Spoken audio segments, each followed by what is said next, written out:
உப்பு கருவாடு ஊற வச்ச சோறு ஊட்டி விட நீ போதும் எனக்கு. அடுத்த வரி நீங்க பாடுங்க. அதான் நல்ல வரியெல்லாம் இவர் பாடுவாராம், வீணா போன வரியை ஏன்ட்ட தள்ளி விடுறாரு பாருங்க. உப்பு கருவாடு ஊற வச்ச சோறு ஊட்டி விட நீ போதும் எனக்கு, முத்தமிட்டு நெத்தியில மார்புக்கு மத்தியில செத்து விட தோணுதடி எனக்கு. ரெண்டாவது வரி தான் அழகு. ரெண்டாவது வரி தான் அழகா. அதையும் அங்க போய் சாவ சொல்றாரு. விடுங்க, ஏதோ அவன் பிரியப்பட்டு அங்கே நான் சாகணும்னு முடிவு பண்ணியிருக்கேன். ஏதோ வாழ்க்கையில் ஒரு லட்சியமாக வச்சுருந்துருக்கான்னு வச்சுக்கோங்க. கழுதையை செத்தவனை தூக்கி எரிச்சிட்டு போகிறத விட்டுவிட்டு ஏன்டா அங்கே போய் செத்தனை அவனை கேட்கவா முடியும்? விடுங்க, ஏதோ ஒரு சில லட்சியங்களோட வாழ்கிறவன் அங்கே செத்துருக்கேன். விடுங்க. நடுவர் அவர்களே, நான் விளையாட்டுக்கு கேட்டால் கூட அந்த ரெண்டாவது வரியை எழுதின கவிப்பேரரசு வைரமுத்து உண்மையிலேயே உளப்பூர்வமாக உணர்ந்து எழுதியிருக்கிறார். முத்தமிட்டு நெத்தியில மார்புக்கு மத்தியில செத்து விட தோணுதடி எனக்கு. இந்த பாட்டை புரிஞ்சுக்கணும்னா உண்மையிலேயே கொஞ்ச காலத்துக்கு முன்னாடி கவிஞர் வாலி எழுதின பாட்டை புரிஞ்சுக்கணும். நீங்க தாயின் மடியில் தலை வைத்திருந்தால் துயரம் தெரிவதில்லை. தாயின் அன்பினால் கிடைக்கிற பாதுகாப்பு உணர்வை நான் விளக்கம் சொல்ல வேண்டியது இல்லை.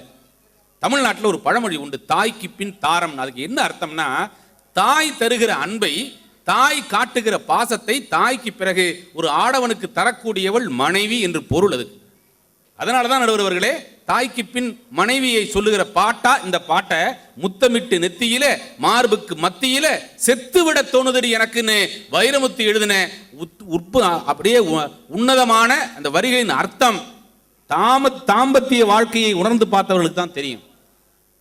வியட்நாம் வீடு படத்துல சிவாஜி கணேசன் பத்மினியுமா நடிச்சிருப்பாங்க. இந்த இப்போ நடிக்கிற நடிகர்களுக்கெல்லாம் சில பேருக்கு முகம் கூட நடிக்க மாட்டேங்குது. ஆனால் நகம் கூட நடித்த நடிகன் என்றால் அது நடிகர் திலகம் சிவாஜி கணேசன் தான். அந்த படத்தில் ரிட்டையர் ஆகி வீட்டுக்கு வருவார். வந்த உடனே அவருடைய சொத்து எல்லாத்தையும் மகன் மகள் எல்லாரும் புரிஞ்சிட்டு போயிடுவாங்க. மனைவி மட்டும் இருப்பாங்க. அப்போ பாடுவார் பாருங்க, ஆலம் விழுதுகள் போல் உறவு 1000 இருந்து மென்னே வேறென நீ இருந்தாய் அதில் நான் வீழ்ந்து விடாதிருந்தேன். உன் கண்ணில் நீர் வழிந்தால் என் நெஞ்சில் உதிரம் சொட்டுதடி. நடுவர் அவர்களே, அந்த பாசத்தை உணர்ந்தாதான் புரியும். அதில் அந்த காட்சியோட நீங்க ரசிக்கணும். சிவாஜி கணேசன் ரிட்டையர் ஆகி வீட்டுக்குள்ள வர்றாரு. அப்ப பத்மினி கேட்கிறாரு, ஏன்னா அப்படி சோர்ந்து போய் வந்துட்டு இருக்கேள், ரெடி பண்றதா? ரிட்டையர் ஆகிட்டேன், வீட்டுக்கு போன்னு சொல்லிட்டா, பிள்ளையெல்லாம் நம்மளை கை விட்டு போயிட்டானடி, ரெடி பண்ணுறத அப்படின்ட்டு இந்த பாட்டை பாடுறதில் அதில் முக்கியமான வரி லாஸ்டில் தான் இருக்கு. முள்ளில் படுக்கையிட்டு இமையை மூடவிடாதிருக்கும் பிள்ளை குலமடியோ என்னை பேதமை செய்ததடி, பேருக்கு பிள்ளை என்று பேசும் பேச்சுக்கு சொந்தமுண்டு, என் தேவையை யார் அறிவார், உன்னை போல் தெய்வம் ஒன்றே அறியும், உன் கண்ணில் நீர் வழிந்தால் என் நெஞ்சில். இந்த காட்சியில் ஒருத்தன் அழுகலைன்னா அவன் மனுஷனே கிடையாதுங்கிற. நடுவர் அவர்களே, சுகம்ங்கிறது பொறுப்புகளை சுமக்கும் போது வர்றதுல இருக்கிற சுகம் இருக்கு பாருங்க, சுகமான சுகம். அதுதான் எல்லாருக்கும் கிடைக்காது, திருமணமான பெண்களுக்கு மட்டும் கிடைக்கும்.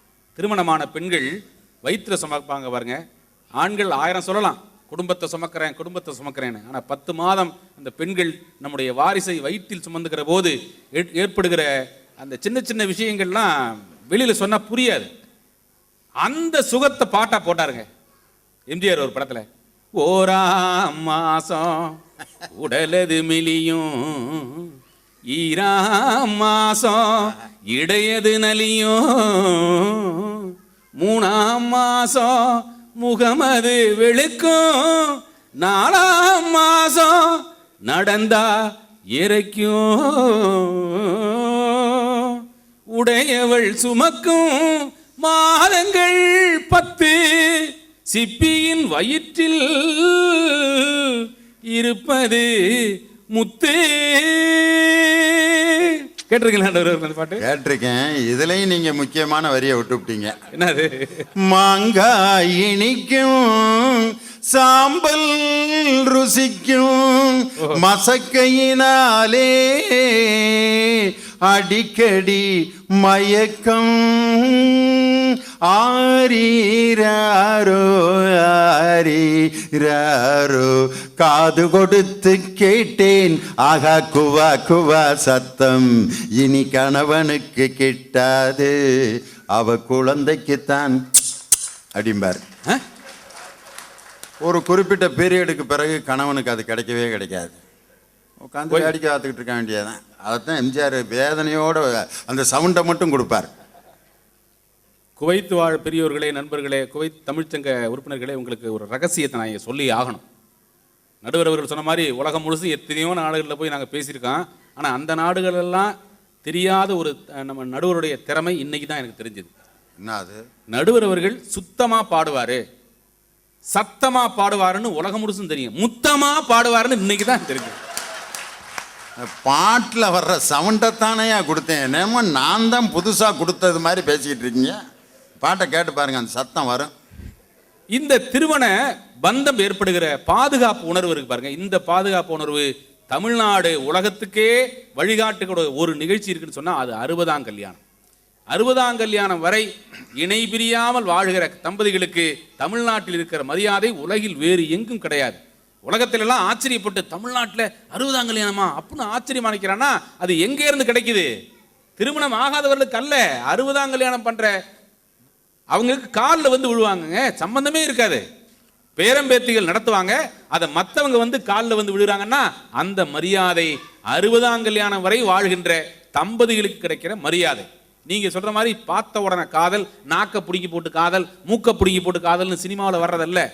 அப்படி பாட்டெல்லாம் போட்டிருக்காங்க பாருங்க, அதெல்லாம் காதல்னு நம்ப கூடாதுங்கிறதுக்காக சொல்றேன். எனக்கு பிடிச்ச ஒரு பாட்டு, அருமையான பாட்டு. மாசமா 6 மாசமா மாசமா மாசமா எங்கி தவிச்சே 6 மாசமா. அதுக்கப்புறம் சொல்றேன், ஆட்டோல பார்க்கல, நேரில் பார்க்கல, அங்கேயும் பார்க்கல, இங்கேயும் பார்க்கல, அங்கேயும் பார்க்கல, இங்கேயும் பார்க்கல, எப்படி வந்தா மனசுல, எப்படியா வந்தா? இதை நம்மள்கிட்ட கேட்குறேன், எப்படிரா வந்தான்னா கேள்றா அந்த பிள்ளைகிட்ட போய் எப்படி வந்தான்ட்டு. ஆட்டோவில் பார்க்கல, நேரில். இப்போ நான் பாடினது பூரா தப்பு. நீங்கள் கவனிச்சிருந்தீங்கன்னா ஒரு வரியவே நான் வளைச்சு பாடினேன். கொஞ்சம் பாட்டு தெரிஞ்சவங்க பார்த்துருந்தா அங்கே வேறு ஓட்டிக்கிட்டு இருக்காரு வேறு பாட்டு தெரியாமல் அப்படின்ட்டு. இப்போ புது பாட்டை எப்படி வேணாலும் பாடலாம், ஆனால் கேட்க நல்லா இருக்கேன். ஏன்னா எழுதுறதே அவ்வளவுதான். ஒரு வார்த்தையை வச்சு எழுதுறாங்க பாட்டு. ஒரு நீ பாடினது தப்பே இல்லை, அப்படித்தான் பாட்டே இருக்கு. 5 மணிக்கு சும்மா சும்மா, 6 மணிக்கு சும்மா சும்மா, 7 மணிக்கு சும்மா சும்மா, 8 மணிக்கு சும்மா சும்மா. என்னடா பாட்டை இப்படி போட்டிருக்கேன். சரி, அடுத்த பாட்டு வருமானா அதுக்கப்புறம் தொடராம பாருங்க. சும்மா சும்மா சும்மா சும்மா சும்மா சும்மா சும்மா சும்மா சும்மா சும்மா சும்மா சும்மா சும்மா சும்மா சும்மா சும்மா. பாட்டே முடிஞ்சு போச்சு. இந்த பாட்டை 3 நாள் திங்க் பண்ணி எழுதியிருக்கான் அந்த கவிஞர். ஒரு வார்த்தையை வச்சே ஓட்டியிருக்கான். இந்த பாட்டு எழுதின கவிஞருக்கு 15,000 ரூபா கொடுத்துருக்கான் தயாரிப்பாளர். டேய், இந்த பாட்டுக்கு எதுக்குடா 15,000 ரூபா கொடுத்த அப்படின்னா, சும்மா கொடுத்தேன் அப்படின்னு இருக்கான். எதுக்கு நீ அவனுக்கு சும்மா கொடுத்த? அவன் சும்மா எழுதி கொடுத்தான், நான் சும்மா கொடுத்தேன். படம் நல்லா ஓடிச்சா? இல்லை, சும்மா 2 நாள் தான் ஓடிச்சு. தயாரிப்பாளர் என்ன பண்ணிக்கிட்டு இருக்காரு? சும்மா மெரினா பீச்சில் சுண்டல் வித்துக்கிட்டு இருக்காருங்கிறான். எல்லாமே சும்மாவா போச்சு பாட்டு. இப்படி வர்ற பாட்டு, இப்படி வர்ற காதல், இப்படி வர்ற சினிமா உண்மையான வாழ்க்கையை பிரதிபலிக்கல. அப்படி உள்ள பாட்டு நிறைய இருக்கு. முத்தந்தர ஏத்த இடம், முகத்துல எந்த இடம், அது என்ன 30 கிரவுண்ட் இடமா அது? இதுக்கு ஒரு பாட்டு. கண்ணா என் ஜலைக்குள்ள கட்டெரும்பு புகுந்துருச்சு, எதுக்கு? நசுக்கு. இப்படி பாட்டை போட்டு காதல்னா ஒரே ஒரு பாட்டு, காதலுக்காக மட்டும் பாடிட்டு நான் அடுத்த தலைப்பு போறேன். காதல்னா முதல்ல சொன்ன மாதிரி கட்ட வேகிற வரைக்கும் ஞாபகம் இருக்கணும். அப்படி இருக்கிற பாட்டில் 1-2 பாட்டு பழைய பாட்டில் இருக்கு. அதை நான் உண்மைன்னு சொல்லலாம். இப்போ இருக்கிற பாட்டை நடிச்சு காதலிக்க கூடாது. ரொம்ப காலத்துக்கு முன்னாடி, ஒரு 40-50 வருஷத்துக்கு முன்னாடி படகோட்டி படம் பார்த்தீங்களா? படகோட்டி படம் பார்க்காம இருப்பேனா? அது பார்க்காம இருக்கீங்களா? படமாச்சு, எம்ஜிஆர் படம்ல சரோஜாதேவி நடிச்சது இல்ல? படகோட்டி யாராவது சரோஜாதேவி நடிச்சதுக்காக போய் பார்த்தேன். எம்ஜிஆர் படம்யா. ஆரம்பத்துலேருந்து பல இடங்கள்ல காலில் கெண்ட கொலுசை போட்டுக்கிட்டு சில்லு சில்லு சில்லுன்னு ஓடுறதே காமிச்சிருப்பாங்க. அதுக்காக போனீங்களான்னு நினைச்சேன். அந்த படத்துல ஒரு பாட்டு, ஒரு காதல் பாட்டுனா அப்படி இருக்கணும். மின்னலாய் வகிடெடுத்து மேகமாய் தலை முடித்து பின்னலாய் ஜடை போட்டு என் மனசே எடை போட்டு மீன் பிடிக்க வந்தவளே நான் பிடிக்க போனேனே மையெழுதும் கண்ணாளே பொய் எழுதி போனாளே பாட்டுக்கு பாட்டெடுத்து நான் பாடுவதை கேட்டாயோ துள்ளி வரும் வெள்ளலையே நீ போய் தூது சொல்ல மாட்டாயோ. கேட்டிருக்கீங்களா நடுவர் அவர்கள் இந்த பாட்டு? இதுலயும் நீங்க முக்கியமான வரியை விட்டு விட்டீங்க. என்னது? கொத்தும் கிளி இங்கிருக்கு, கோவை பழம் அங்கிருக்கு, தத்தி வரும் மெல்லலையே நீ போய் செய்தி சொல்ல மாட்டாயோ. அப்ப சரோஜா தேவி அந்த மணல்ல நடந்து வருவாங்க பாரு. அததான் முதல்ல நான் சொன்னேன். சரோஜா தேவி பல தடவை பாத்தீங்களேன். நடுவர் அவர்களே, இப்படி திருமணத்திற்கு பிறகு குழந்தைகளோடு வாழ்கிற வாழ்க்கையில வர்ற பொறுப்பு இருக்கு பாருங்க. அந்த பொறுப்பு தான் ஒரு மனிதனை முழு மனிதனாக மாற்றுகிறது. அதற்கு பிறகு உடல் தளர்ந்த நிலையில் உடல் சுகம் கூட இல்லாமல் இருக்கலாம். ஆனால் அந்த நேரத்தில் ஏற்படுகிற பொறுப்பு, பாரதிதாசன் குடும்ப விளக்கு பத்திரிகை எழுதுவார், காவியத்தில் எழுதுவார், சிறு காவியம் தான். 2 பேரும் பக்கத்தில் படுத்திருக்காங்க, கிழவனும் கிழவியும். ஆனா எந்த உணர்வும் இல்லாமல் மனசுல மகிழ்ச்சி மட்டும். அருகு அருகு இருவர் மிக்க அன்புண்டு செயலே இல்லை. அப்படி வாழ்ற வாழ்க்கையில் இருக்கிற மகிழ்ச்சி நிரந்தரமானது. அந்த நிரந்தரம் குழந்தைகளால் இன்னும் பெருகும். அந்த குழந்தைகளால் பெருகிறத நம்ம என்ன நினைச்சுக்கிறோம்? பாடா படுத்துறாங்க, பள்ளிக்கூடத்துக்கு போகும்போது நம்மளை படுத்துறாங்க, வீட்டில் வந்தும் கொல்றாங்க அப்படின்னு நினைக்கிறோம்ல. குழந்தைகளுடைய குறும்பை ரசித்து பார்த்தால் குடும்பமும் மட்டுமல்ல இந்த நாடே சந்தோஷப்படும். குழந்தைகளை வளர்க்கிற பொறுப்பு, குடும்பத்தில் இருக்கிற ஏற்படுத்துகிற மகிழ்ச்சி, ஒருத்தர் குழந்தைகள் பல நேரங்கள்ல அப்பா அம்மா சண்டையை தீர்த்து வைப்பாங்க. பார்த்திருக்கீங்களா? எத்தனையோ சண்டைகள் வரும் வீட்டுல சண்டைகள் வரணும். நீங்க சொன்ன மாதிரி கணவன் மனைவின்னா சண்டை வரணும். உப்பு அமைந்தற்றால் புலவி, அது சிறிது மிக்கற்றால் நீள விடல்மா வள்ளுவன். சண்டை வந்தாதான் அன்பினுடைய சந்தோஷமே தெரியும். இப்ப நான் என்னுடைய மனைவியை விட்டு 2 நாளா இங்க வந்திருக்கேன், பேசக்கூட முடியல நடுவர் அவர்களே, பேசக்கூட முடியல. அந்த சந்தோஷம் அதை இப்பதான் எங்களுடைய அன்பின் ஆழமே தெரியுது. இன்னும் 2 நாளா பேசலையா, அதனாலதான் தெளிவா இருக்கிறீங்க நீங்க. நடுவர் அவர்களே, அப்படி குழந்தைகளோடு வாழ்கிற போது ஏற்படுகிற மகிழ்ச்சி எங்க போய் நிக்குதுன்னா, ஒரு தாய் குழந்தையை, ஒரு தந்தை தன் குழந்தையை பொறுப்பாக வளர்க்கிற போது ஒரு சமூகத்திற்கான பணியை அவர்கள் செய்கிறார்கள் வருது. எங்கேயோ காட்லியும் மேட்லியும் ராணுவத்தில் நிக்கிறானே ஒரு வீரன், அவன் எந்த உணர்வில் நிக்கிறான்னா தாய் கொடுத்த தாலாட்டில் வருதுன்னு சொன்னான். கருநீல மலை மேலே தாய் இருந்தாள், காஷ்மீர பனிமலையில் மகன் இருந்தான், வரவேண்டும் பிள்ளை என்று காத்திருந்தாள், வழி மீது விழி வைத்து பார்த்திருந்தாள்.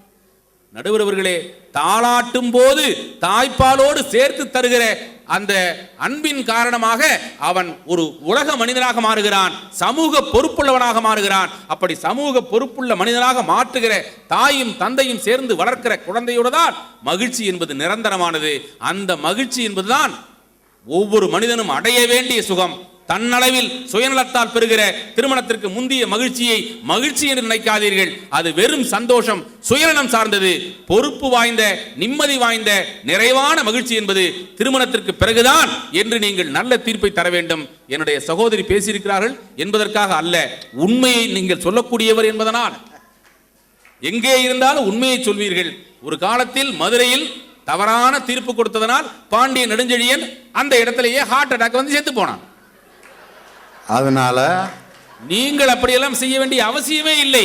தைரியமாக உண்மையை சொல்லி உங்கள் மனைவியோடும் எங்களோடும் உலகமெல்லாம் சென்று நல்ல தமிழை வளர்க்க வேண்டும் என்று வாய்ப்பு நன்றி சொல்லி அமைகிறேன். நன்றி, வணக்கம். இப்படி ஒரு வாழ்த்து சொல்லாமே இருந்திருக்கலாம். சில பேர் வீட்டில் கூட்டு போய் நல்ல சாப்பாடு போட்டு ஒரு வாக்கியத்தில் அந்த சாப்பாடே டேஸ்ட் இல்லாமல் பண்ணிவிடுவான், பார்த்துருக்கீங்களா?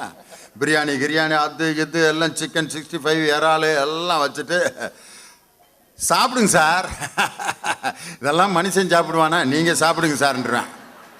நம்ம சாப்பிட்டு முடித்த பிறகு தான் யோசிப்போம், ஐயோ ஃப்ளோவில் என்னமோ சொன்னானே கவனிக்காமல் சாப்பிட்டோமே. அது மாதிரி உங்களுக்கு வராது அப்படின்ட்டு பேசுகிறாரு. அருமையாக பேசினார். அதாவது ஒரு கல்யாண வீட்டில் எங்கள் அம்மா உட்காந்துருக்கு, என்னுடைய மனைவியும் உட்காந்துருக்கா.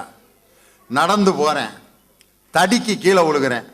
2 பேரோட ரியாக்ஷன் எப்படி இருக்கும் யோசனை பண்ணி பாருங்கள். பெத்த தாய் எந்திரிச்சு, ஐயோ சாமி மானே லியோனே விழுந்துட்டியா? ஐயா ஐயோ என் பிள்ளை அப்படி பேசுவானே, மேடையில் பாட்டெல்லாம் படிப்பானே, காலில் அடிபட்டுச்சாப்பா, டாக்டர்கிட்ட போகலாமா? இங்கே வீங்கிச்சு. ஐயோ அம்மா இல்லைம்மா ஒன்றும் இல்லைம்மா சரியா போச்சா சாமி, வலிக்கல. இதுதான் தாய், உணர்ச்சி வசப்பட்ட அன்பு. இதே தடிக்கு விழுகிறது பக்கத்தில் மனைவி எப்படி இருக்கும்னு நினைக்கிறீங்க? நடந்து இப்படியே காலில் அடிபட்டு அப்படிங்கிறேன். கண் என்ன புடனிலையா இருக்கு? இந்த படிக்கட்டு பார்த்து நடக்க தெரில. உன்னையெல்லாம் பேசுறது கூப்பிட்றாங்க வாரியா கோயத்துலாம். ஆளு மூஞ்சிய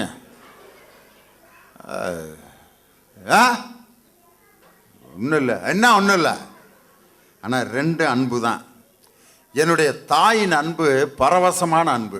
படன்னு இருக்கும், பதறும், துட்டிக்கும். ஒரு கோழி குஞ்ச ஒரு பருந்து கவ்வ வரும்போது எப்படி தாய் கோழி அப்படி பதறுதோ அந்த பதட்டம் இருக்கும் தாய்கிட்ட. ஆனால் மனைவி கண் என்ன புடல நேராக பார்த்து வர தெரியல. இது கண்டிப்பு கலந்த அன்பு. ஆனால் அந்த பதட்டப்படுகின்ற அன்பை எங்கள் அம்மா காட்டும், பெரியம்மா காட்டும், எங்கள் அத்தை காட்டும், எங்கள் பாட்டி காட்டும். ஆனால் இந்த கண்டிக்கிற அன்பு உலகத்திலே ஒருத்திக்கு மட்டும்தான் சொந்தம். அதுதான் மனைவிங்கிற பந்தம்.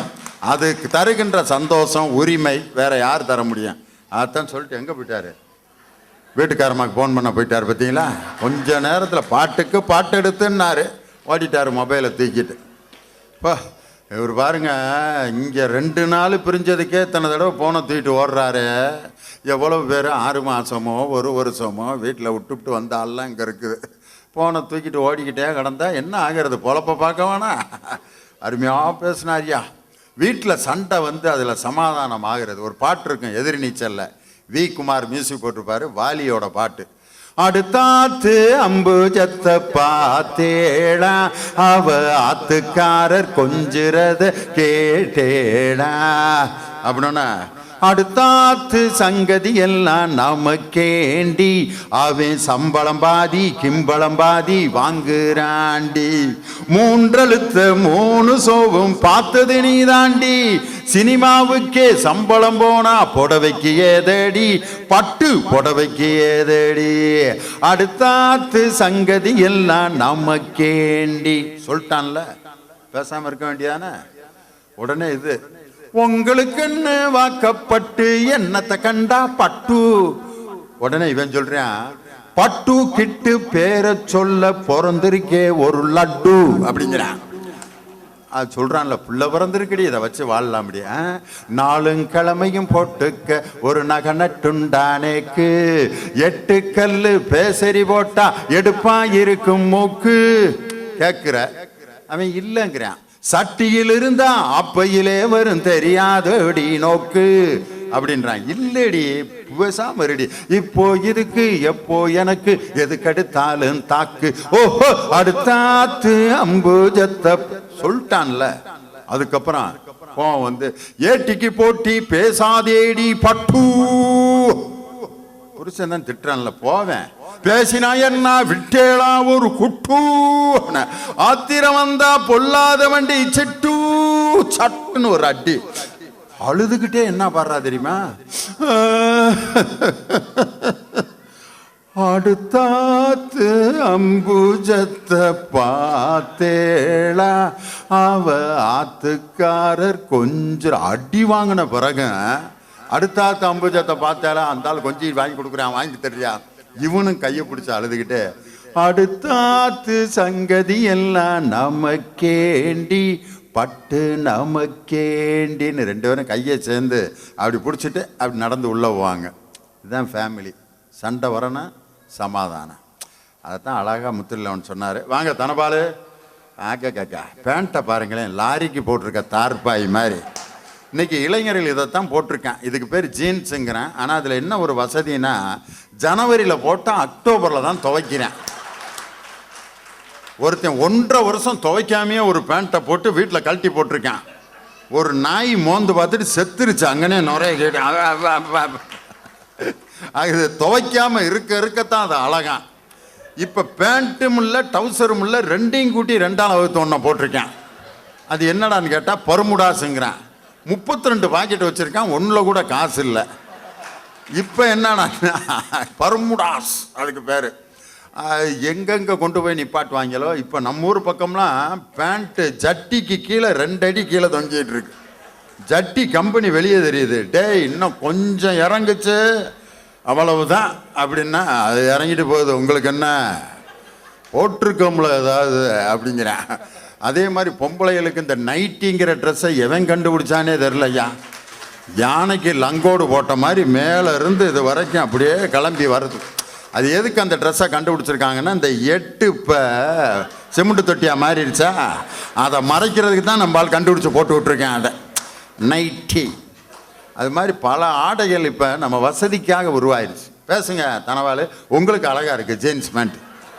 நீங்கள் கலர் கலராக வாங்கி போடுங்க, என்ன பண்ணுறது. நடுவர் உள்ளிட்ட குவைத் வாழ் தமிழர்களும் தமிழச்சிகளுக்கும் என்னுடைய வணக்கத்தை தெரிவித்துக் கொண்டு, என்ன எல்லாரும் முதல்ல மன்னிச்சிடணும். ஏன்னா திருமணத்திற்கு முன்புதான் மகிழ்ச்சி என்று நிறைய பேசலான்ட்டு கடல் கடந்து வந்தேன். என்னுடைய உடன்பிறவா சகோதரி அக்கா பேசுனதும், அதுக்கப்புறம் அண்ணன் லியோன் இந்த முத்துநிலவன் அண்ணன் பேசுனதுக்கப்புறம் உண்மையாகவே என்னால் பேச முடியல. அடுத்து ஒரு வாய்ப்பு நீங்கள் தந்தீர்கள் என்று சொன்னால் வந்து வேறொரு தலைப்பிலே அருமையாக பேசுகிறேன் என்று சொல்லி உங்களிடமிருந்து விடைபெறுகின்றேன். நன்றி, வணக்கம் அப்படின்னு சொல்லிட்டு போனோன்னா என்னை விட வெக்கங்கட்ட போய் தமிழ்நாட்டில் எவனும் இருக்க மாட்டான். நிறைய பேர் உண்மைன்னு நினச்சிட்டாங்க ஐயா. டாக்டருக்கு அப்படியே ஈரக்குலையாக வந்துருச்சு.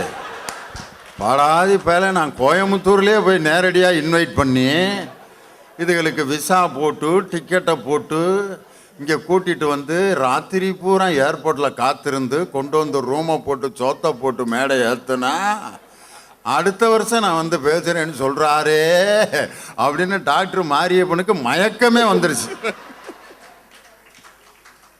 கொடுமையும் வறுமையும் கூடையிலே கொட்டிவை, கொஞ்ச நெஞ்ச பயம் இருந்தால் மூளையிலே கட்டிவை, நெடுங்கவளை தீர்ந்த என்று நெஞ்சிலே எழுதி கொட்டிவை, நெருஞ்சி காட்டை அழித்து அதில் நெல் விதைகளை நட்டுவை என்ற பட்டுக்கோட்டையின் வைர வரிகளை தொட்டு வணங்கி எனது உரையை தொடங்குகின்றேன்.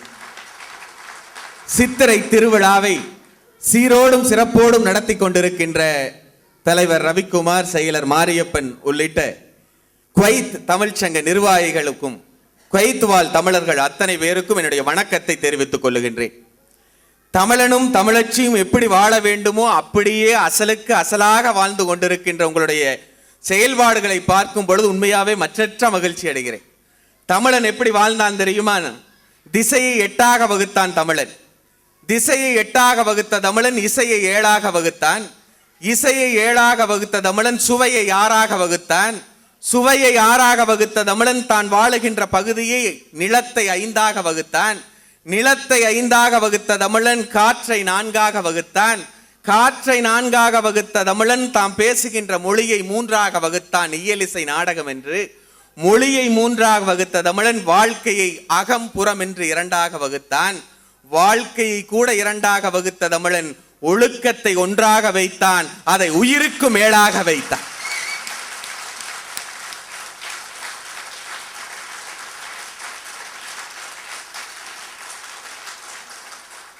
அப்படிப்பட்ட தமிழரும் தமிழச்சியும் அழகாக வணங்கி எனது உரைக்குள்ளே வருகின்றேன்.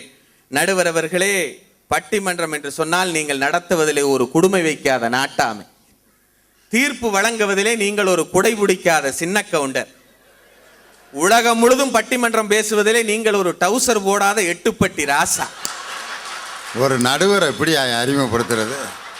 நான் திரும்ப உனக்கு எப்படி தெரியும் நான் கேட்கறது? பேண்ட்டு போட்ட நடுவர் அவர்களேன்னு சொல்லு, டவுசர் போடாத எட்டு போட்டு ராசான்னொன்னே எல்லாரும் இதெல்லாம ஆராய்ச்சி பண்ணுவாங்க பேச்சாளர்கள் அப்படின்னு. எண்ணனையும் எதிரணியும் மோத விட்டு பார்ப்பதிலே நீங்கள் ஒரு 23ஆம் புலிகேசி நடுவர் அவர்களே. மொத்தத்தில் எங்கள் நடுவர் அவர்களுடைய பேச்சு, பாட்டு, நடிப்பு, பலகுரல் என்று பல்துறை பேராற்றலை பாராட்டி அமெரிக்க பல்கலைக்கழகத்தாலே டாக்டர் பட்டம் பெற்றிருக்கின்ற நடுவர் அவர்களை வணங்கி மகிழ்கின்றேன். நல்ல வேலை, நல்ல நல்ல படமாக சொல்லி பாராட்ட போய் நான் தப்பிச்சேன். 23ஆம் புலிகேசி, சின்ன கவுண்டரு, நாட்டாமை சொல்ல போய் இப்போ வந்திருக்க படத்தையெல்லாம் சொல்லி யாரையும் மேடையில் பாராட்ட முடியாது. ஒரு சில படம்லாம் பரதேசின்னு எடுத்திருக்கேன் ஒரு படம். மேடையில் அமர்ந்திருக்கிற அண்ணன் பரதேசி அவர்களை அதை பாராட்ட முடியுமா? அதை வெட்டு, குத்து, தம்மு, திருட்டு பயலை, நடினிசி நாய்களை, இதெல்லாம் தமிழில் எடுத்துக்கிட்டு இருக்க படம். இப்போ ஒரு படம் எடுத்து ஓடிக்கிட்டு இருக்கு, நடுவில் கொஞ்சம் பக்கத்தை காணாங்கிறேன். அதுக்கு என்னடா செய்ய சொல்கிறேங்கிறாங்க. இப்போ அதையும் படமாக எடுக்க போகிறேன், அதுக்கு என்னடா செய்ய சொல்கிறேன்னு. இப்போ ஒரு படம் எடுத்துக்கிட்டு இருக்கான், யோக்கியம் வர்றான் செம்பத்தூக்கி உள்ள வையின்னு ஒரு படம் எடுத்துக்கிருக்கான். படத்து பேரை சொல்கிறதுக்கே 1/4 மணி நேரம் ஆகுது. என்னைக்கு எடுத்து தொலைய போகிறான் இங்கே. பேசுங்க தனபால் அவர்களே. நடுவர் அவர்களே, நீங்கள் இந்தியாவிலிருந்து சிந்தனை மருந்தை சிரிப்போடு கலந்து கொடுப்பதற்காக குவைத் நகரம் வந்திருக்கிறீர்கள். ஆனால் எந்த மருந்தும் இல்லாமல் தொடு சிகிச்சை மூலம் இந்தியாவிலிருந்து குவைத் நகருக்கு வருகை தந்திருக்கின்ற நமது சிறப்பு விருந்தினர் டாக்டர் பன்னீர்செல்வம் அவர்களையும் இந்த நேரத்திலே வணங்கி மகிழ்ந்து உரைக்குள்ளே வருகின்றேன். பேசி போட்டு போனவர் எங்கே போனார்னே தெரியல, புதுக்கோட்டைக்கே நேராக ஓடி நடையாக நடந்து போயிட்டாராட்டாருக்கு. வந்து சொல்றாரு, எங்க அணித்தலைவர் கேட்கறவன் கேனையினான் தான் கேஆர் விஜயா கொண்டையில கேடிவி தெரியுதுன்னு மாதிரி பேசினாராமா. இவர் எப்படி பேசினாரு? பார்க்கறவன் கேனையினான் தான் சரோஜா தேவி கொண்டையில சன் டிவி தெரியுதுன்னு பேசிட்டு போய்க்கிறாரு. வந்து சொன்னாரு, என்னமோ திருமணத்துக்கு முன்னால அளவா குடிச்சிட்டு இருந்தவங்களை எல்லாம் பொண்டாட்டிக்கு வந்து நிறுத்திட்டாங்களாமா. என்ன ஒரு அண்டா பொழுகு ஆகாச பொழுகு நான் கேட்கிற, கல்யாணத்துக்கு பின்னாடிதான் ஆம்பளைங்க அதிகமா குடிக்கவே ஆரம்பிக்கிறாங்க. ஆனா அது என்னன்னு நல்லா யோசனை பண்ணா வேற ஒண்ணும் இல்லைங்க. அந்த பேயை அடக்கணும்னா இந்த பிசாசு உள்ள ஏத்துனா தான் ஆம்பளைனால முடியும். என்ன ஒரு கொடுமை அது. எங்க அக்கா வந்து சொல்றேன், திருமணத்துல வாழ்த்தி பேச கூட்டிட்டு போனேன், அம்புட்டு மாப்பிள்ளைகளையும் குடியார பேல ஆக்கி விட்டு போயிடுவார். இல்ல யதார்த்தமா பேசுறேங்க. இந்த வருஷத்திலேயே நான் சந்திச்ச மிகப்பெரிய கூட்டம் 2 கூட்டம். ஒன்னு என் பேச்ச கேட்கறதுக்காக கூடி இருக்கின்ற இந்த குவைத் நகரில் கூடி இருக்கின்ற மிகப்பெரிய கூட்டம். இன்னொரு கூட்டம் போன வாரம் என் பொண்டாட்டி என்னை துறக்கி அடிக்கும் போது எங்க வீதியே நின்று வேடிக்கை பார்த்த கூட்டம் தான் மிகப்பெரிய கூட்டம். இதுல எங்க அக்கா வந்து சொல்றாங்க, நாத்தனாரு பார்த்து பார்த்து பார்த்து எனக்கு எல்லாம் பண்றாங்களா, என் பொண்டாட்டி பார்த்து பார்த்து பண்றாப்ல. இது எப்படி இருக்குன்னா, கும்பகோணத்துல கோலம் போடுறதுக்கு கோயம்புத்தூர்லயே குனிஞ்சிட்டு போனால ஒருத்தி, அந்த கதையா இருக்குது. என் பொண்டாட்டி பார்த்து பார்த்து செஞ்சிருந்தா நான் எதுக்கு குவைத்தில் வந்து நின்றுக்கிறேன் நானு? உண்மை இல்லைங்க. போன மாசம் மார்கழி மாசம் பனியில கொற்ற பனியில பட்டிமன்ற வெடிய பேசிட்டு போயிட்டு வீட்டுல போயிட்டு நைட்டு 11-12 இருக்கு, கதவை திறந்து படுக்கிறேன். ஏனே கேட்டுக்கல, பக்கத்துல லொக்கு லொக்கு லொக்குன்னு இருமறனுங்க. என் பொண்டாட்டி திரும்பியும் கூட பார்க்கல. சரி நைட்டு தூங்குறாள மகராசி, ஏன் எழுப்போன்னுட்டு கோழி ஊப்பட எந்திரிச்சு, ஏன் சரோஜினி வெடிய இருமுன்ன ஏன்னு கேட்டீங்க. நீங்களா எழுப்புனீங்க? நான் வெளியே நாய் குலைக்கிறது நல்லா நினைச்சிட்டேன். நான் கேட்கிறேன், கட்டின புருஷன் இருமருக்கும் வெளியே நாய்க்குட்டி குலைக்கிறதுக்கு வித்தியாசம் தெரியாம குடும்பம் நடத்துறது, இதுல திருமணத்துக்கு முன்னால மகிழ்ச்சி இருக்குதுன்னு சொல்றீங்களே, இது நியாயமா இருக்காது. எங்க அக்கா சொல்றாங்க, 3 முடிச்சு. கணவன் மனைவி மீது வைத்திருக்கின்ற பாசத்தை காட்டுறக்கு ஒரு முடிச்சு, மனைவி கணவன் மீது பாசத்தை காமிக்கிறதுக்கு இன்னொரு முடிச்சு, 2 பேரும் இறைவன் மீது வச்சிருக்கிற பாசத்தை காட்டுறதுக்கு ஒரு முடிச்சா. இந்த 3 முடிச்சுலையாமா நீங்களா முடிச்சு போடுறீங்க? நான் கேட்கிறேன், என் பொண்டாட்டிக்கு எனக்கு 3 முடிச்சு நான் பொண்டாட்டிக்கு போடும் போது சாமியை கும்பிட்டு முடிச்சு போடலாம்னு முதல் முடிச்சு போடுறேன். ஒரு சவுண்டு கேட்குது, எங்கன்னா பொண்ணு பிள்ளையாக்கிற என் பொண்டாட்டி குனிஞ்சிட்டு, இன்னையோட உங்க ஒப்பனாத்தால மறந்துருன்னா. 2வது முடிச்சு போட்ட, இன்னையோட உங்க கூட பிறந்த அக்கா தங்கச்சி மறந்துருன்னா. சரி 3வது முடிச்சு உனக்கு என்ன மறக்கிற கொண்டு இருக்கு, நம்மளால சாமி கும்பலான்னு 3வது முடிச்சு போடுற, இன்னையோட நீ பிறந்த ஊரையவே மறந்துருனா. குவைத் நகர்ல சொல்ற சத்தியமா 13 வருஷமா நான் வீட்டோட மாப்பிள்ளையா இருக்கிற கோயம்புத்தூர்ல. கொடுத்து வச்ச மகாராஜையா. கல்யாணத்துக்கு அப்புறம் எந்த ஆம்பளை மகிழ்ச்சியா இருக்குன்னு நான் கேட்கிறேன். எங்க அண்ணன் பாட்டு தெரிஞ்சுன்னு பூரா பாட்டையும் பாடினார் இல்ல, உன்னை கரம் பிடித்தேன் வாழ்க்கை ஒளிமயமானதடி, உன்னை மணந்ததினால் சபையில் புகழும் ஓங்கி வளர்ந்ததுன்னு பாடினாரு. நான் பாடுற அதே கண்ணதாசன் பாட்டை என் பொண்டாட்டி கல்யாணம் முடிச்சதுக்கு அப்புறம் உன்னை கரம் பிடித்தேன் வாழ்க்கை ஒளிமயம் போனதடி. கல்யாணத்துக்கு முன்னால உண்மையை சூப்பர்மேன் மான இருப்பேன், சூப்பர்மேனா இருப்பேன். கல்யாணம் பேச்சு ஆரம்பித்தாங்க ஜென்டில்மேன் ஆயிட்டேன். எல்லாம் கோட் சூட் எல்லாம் போட்டு எங்க மாமன் எடுத்து தாய் மாமன் எடுத்து கோட் சூட் போட்டு ஜென்டில்மேன் ஆயிட்டேன். கல்யாணமாயி 6 மாசம் ஆச்சு, வீட்டுக்கு வாட்ச்மேன் ஆயிட்டேன். அப்புறம் 10-12 வருஷம் ஆச்சு, டாபர் மேன் ஆயிட்டேன்.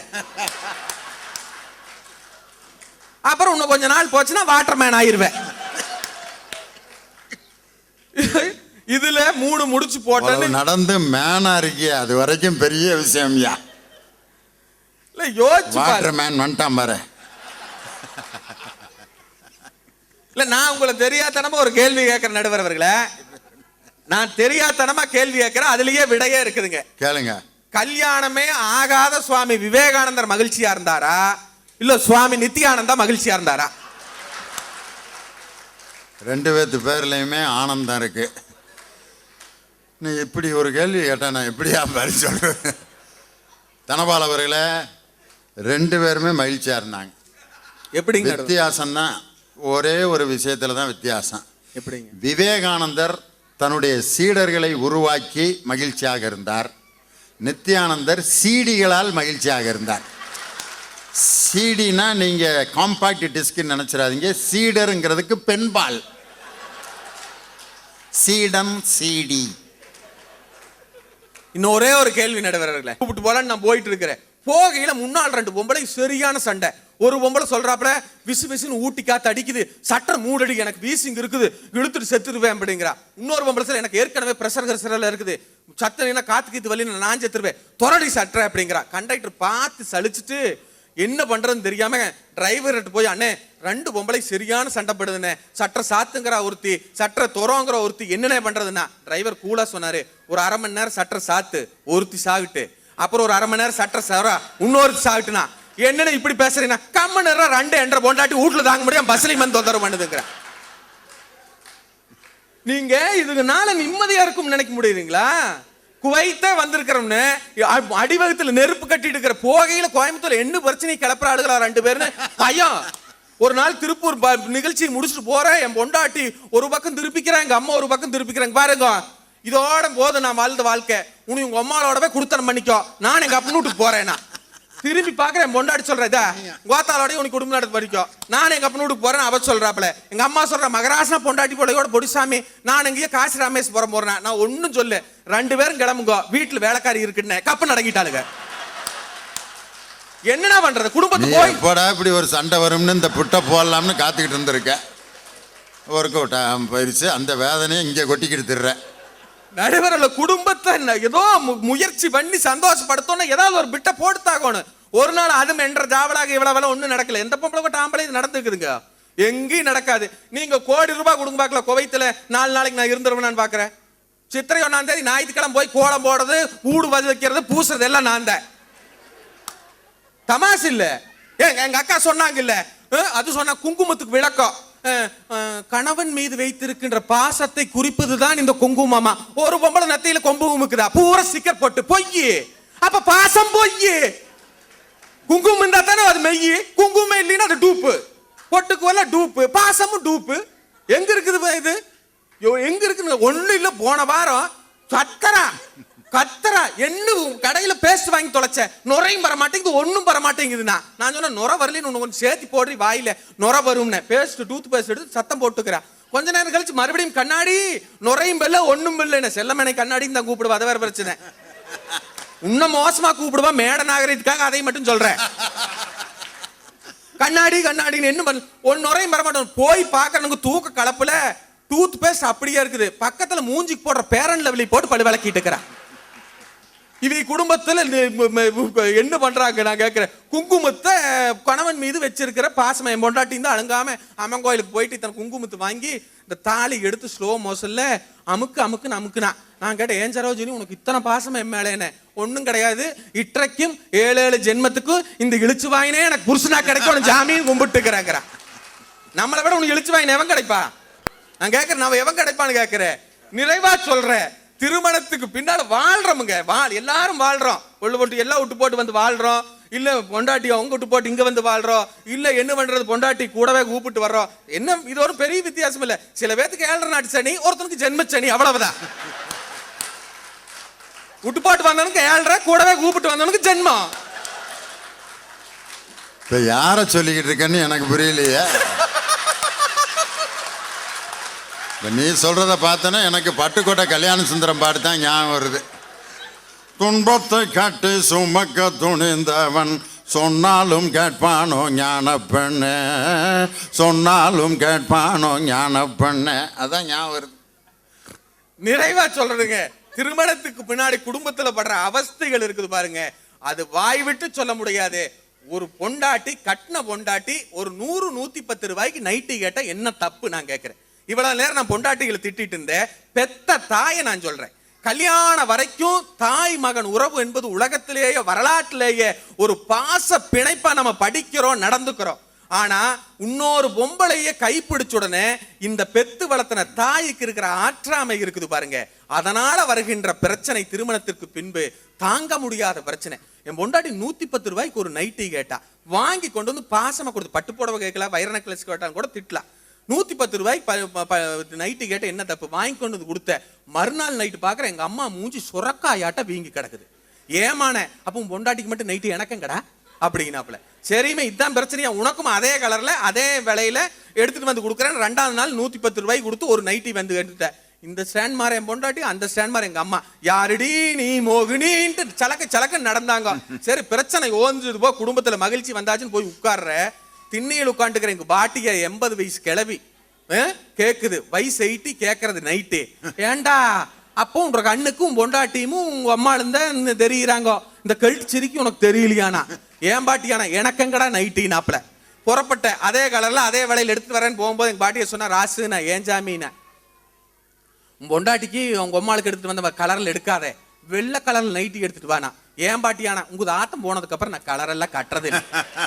கிழவிக்கு தமிழ் பண்பாடு கல்ச்சர் எதுல வருதுன்னு பாருங்க, நைட்டில வருது 110 ரூபாய் நைட்டில வெள்ளை கலர் நைட்டி கேட்டு வர்றாப்புல. சரி பரவாயில்ல பிரிப்படுதுன்னு வெள்ளை கலர் நைட்டி எடுத்துட்டு எங்க பாட்டி எப்படி இருப்பான்னு ரொம்ப சிந்தனை எல்லாம் வேண்டாம். சின்ன கவுண்டர்ல மனோரமால கெட்டப் கொடுத்தாங்க பாருங்க, பல்லு துணி எல்லாம் விளையாடு நிறைச்சு அந்த மாதிரி. ஆர்வி உதயகுமார் மேட்டுப்பாளையத்துக்காரரு ஏரோப்ளைன் காட்டு கோயம்புத்தூர்ல இறங்கி காரில் மேட்டுப்பாளையம் போகையில் எங்க பாட்டியால பார்த்து அதே கெட்டப் கொடுத்தது இப்படி இருக்கு. நானும் வெள்ளை கலர் நைட்டி எடுத்துக்கொண்டு கொடுத்துருங்களா, 3வது நாள் நைட்டு வெள்ளை கலர் நைட்டி போட்டு எங்க பாட்டி அப்படி இப்படி வந்து இருக்குது. பக்கத்தோடு போய் 12 மணிக்கு செகண்ட் ஷோ பார்த்துட்டு வந்த சைக்கிள ஐயோ பேயின் உளுந்து பெரிய ஆஸ்பத்திரியில 30 நாள் ஐசியூல இருந்தா. நீங்கள் சிந்தனை பண்ணி பாருங்கள், உங்களுடைய ஆற்றாமை, பெண்களுடைய ஆற்றாமை, ஒருத்தருக்கு வாங்கி கொடுத்தா இன்னொருக்கும் தேவை என்று நினைக்கின்ற ஆற்றாமை தன் குடும்பத்தை விட்டு பக்கத்து வீட்டு குடும்பத்தினுடைய மகிழ்ச்சியை கூட கெடுத்திருக்கிறது என்று சொல்லி நிறைவான மகிழ்வை தருவது திருமணத்திற்கு முன்தான் என்று சொல்லி வியக்க வைத்த ரசிகர்களை வணங்கி விடைபெறுகின்றேன். நன்றி வணக்கம். ஆஹா, நிறைவான மகிழ்ச்சி. திருமணத்திற்கு முன்பா பின்பான்னு இப்போ நான் தீர்ப்பு சொல்லணும். வாழ்க்கையில் நாம் பல தமிழ்ச்சங்கங்களில் பார்த்த ரசிகர்களுக்கு மத்தியில் இந்த குவைத் தமிழ்ச்சங்கத்தினுடைய ரசிகர்கள் கிட்டத்தட்ட 2.5 மணி நேரம் ஆகியும் இன்னும் முகத்தில் அந்த மலர்ச்சி குன்றாமல் அமர்ந்திருக்கக்கூடிய எங்கள் உயிரினும் மேலான ரசிக பெருமக்களுக்கு உண்மையிலே என்னுடைய மனமார்ந்த பாராட்டுகள். நல்ல ரசிகர்களை தந்ததுக்காக டாக்டருக்கு நான் ஸ்பெஷல் தேங்க்ஸ் சொல்கிறேன். நான் நல்ல ஆடியன்ஸ், கேட்குறதுக்கும் பேசுகிறதுக்கும் சந்தோஷமாக இருக்குது. அதனால தான் டாக்டர்கிட்ட நான் எவ்வளோ நேரம் பேசுகிறதுன்னு கேட்கல. ஏன்னா ஒரு ஊரில் போய் கேட்டேன், ஐயா நாங்கள் எவ்வளோ நேரம் பேசுகிறது அப்படின்னு ஒரு கிராமத்தில் கேட்டேன். ஒரு நாட்டாம்காரர் வந்தார், நீங்கள் எவ்வளோ நேரம் வேணாலும் பேசுங்க தம்பி, நாங்கள் 1/2 மணி நேரத்துக்கு மேலே உட்காந்துருக்க மாட்டோம் அப்படின்னா. அதுக்கு ஏன்டா என்னை திண்டுக்கல்லேருந்து கூட்டி வந்த அப்படின்னு. ஊர் முழுதும் ஸ்பீக்கர் கட்டி இருக்கிறான், எல்லாம் வீட்டில் படுத்துக்கிட்டே காட்டுக்கு இருப்பாங்க, நீ மேடை போட்டு பேசிட்டு வீட்டுக்குப்பா அப்படிங்கிறான். இவருக்கு வீட்டில் படுத்துக்கிட்டே காட்டுக்கு இருப்பாங்களாம். நானும் வெறுந்தரையை பார்த்து விஜயகுமார் புதிய தொலைக்காட்சியில் பேசின மாதிரியா பேச முடியும்? ரசிகன் இல்லாத கலையும் அழகும் பெருமை கொள்ளாதுன்னு கண்ணதாசன் சொன்னது மாதிரி எங்களுடைய கலையை ரசிக்கின்ற அற்புதமான ரசிகர்கள் இருக்கிறதுனால தான் இந்த கலையும் நகைச்சுவையும் இன்னைக்கு பொங்கி பிரவாகம் எடுத்திருக்கு. ரொம்ப நன்றி இந்த நல்ல நிகழ்ச்சியை நடத்தி கொடுத்ததுக்காக. டாக்டர் ரவிக்குமாருக்கும் மாரியப்பன் உள்ளிட்ட செயற்குழு உறுப்பினர்கள் அனைவருக்கும் பலத்த கரவொலி எழுப்பி அவர்களுடைய சேவையை நீங்கள் பாராட்டணும். நன்றி. இப்போ நான் தீர்ப்பு சொல்லணும், சீக்கிரம் முடிச்சிடுறேன். இப்போ பார்த்தீங்கன்னா டாக்டர்கிட்ட நான் 9:30க்கு முடிச்சிருங்கன்னாரு. இப்போயே 9:30 ஆகிப்போச்சு. அதனால் நான் தீர்ப்பை இப்படி சொன்னால் நல்லா இருக்குமா? நிறைவான மகிழ்ச்சி திருமணத்திற்கு முன்பும் தான், திருமணத்திற்கு பின்பும் தான் அப்படின்னு ஒரு தீர்ப்பு சொல்கிறேன்னு வச்சுக்கோங்க. உங்களுக்கு எப்படி இருக்கு? ஏன்டா இதை 7 மணிக்கே சொல்லியிருந்தா நாங்கள் பாட்டுக்கு ஐபிஎல் மேட்சாவது போய் பார்த்துக்கிட்டு இருந்திருப்போம். நிம்மதியாக வீட்டில் ஒரு சோறாக்கி சாப்பிட்ருப்போம். வெள்ளிக்கிழமை எங்களுக்கு ஹாலிடே.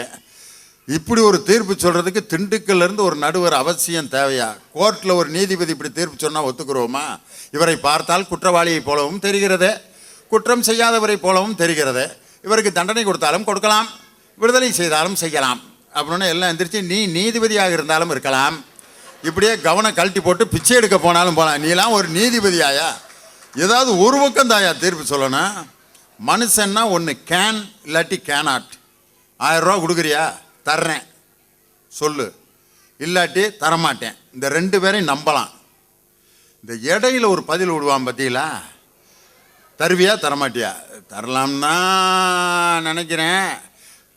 ஏடிஎம்மில் பணம் இருக்கான்னு பார்க்கணும். ஒரு வாரம் கழிச்சு ஒரு 10 நாள் அவன் ஜென்மத்துக்கும் பணமே தரமாட்டான். நீங்கள் அவனை நம்பவே கூடாது.